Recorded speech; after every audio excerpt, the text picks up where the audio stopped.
ফার্দোতে হামলা চালাতে পারে যুক্তরাষ্ট্রে, এরকম পরিকল্পনা ট্রাম্প কি ভাবছেন আর কি করবে সেটি তিনিই বলতে পারেন।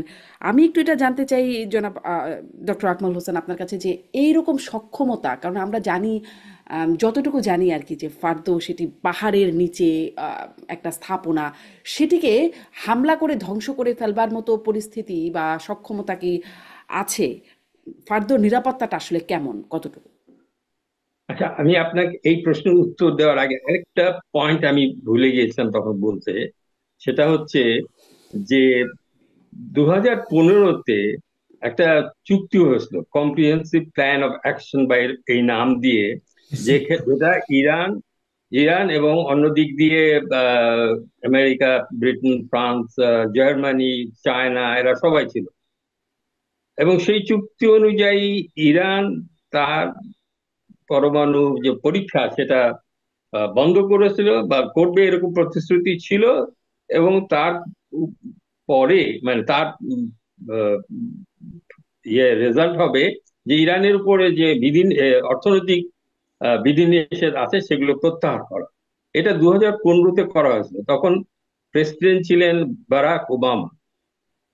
কিন্তু পরবর্তী যিনি প্রেসিডেন্ট, এই ট্রাম্প সাহেব, তিনি এসে 2018-তে ওই চুক্তি থেকে আমেরিকাকে মানে প্রত্যাহার করে নিল।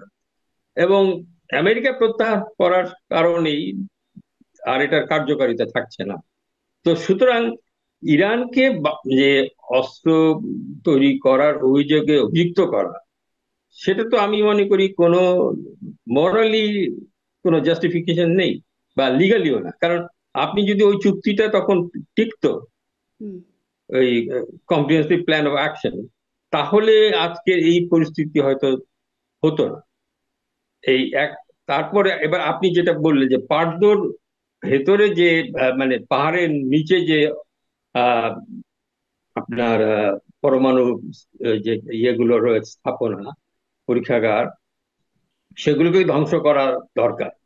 তো আমি বোধহয় আজকে পড়ছিলাম যে এটা এমন গভীরে করা এই স্থাপনা তৈরি করা হয়েছে, এবং সেগুলো খুব রিইনফোর্স কংক্রিট দিয়ে আপনার ঢাকা। এখন ওইটাকে ধ্বংস করার জন্য যেটা যে ধরনের মানে অস্ত্র দরকার, যে ধরনের বোমা দরকার, সেটা মার্কিন যুক্তরাষ্ট্র আছে। মার্কিন যুক্তরাষ্ট্র সেটা ইরা আহ, এই তার মিত্র ইসরায়েলকে দেওয়ার জন্য মুখিয়ে আছে। এখন কথা হলো, সেই অস্ত্রটা তারা ব্যবহার করবে কি করবে না।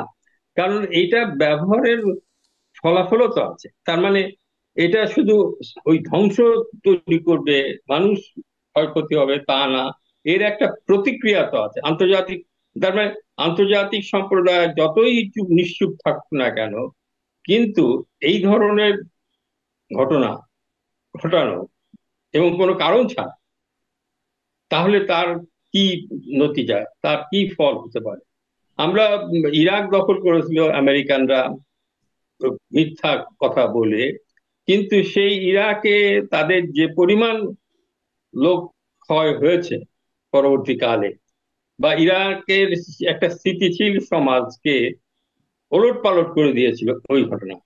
তা আজকে এই ধরনের অস্ত্র ব্যবহার করে ইরাক ইরানকে হয়তো আপাতত আহ, দুর্বল করা যাবে, বা হয়তো তার শাসক পরিবর্তনও করা যেতে পারে।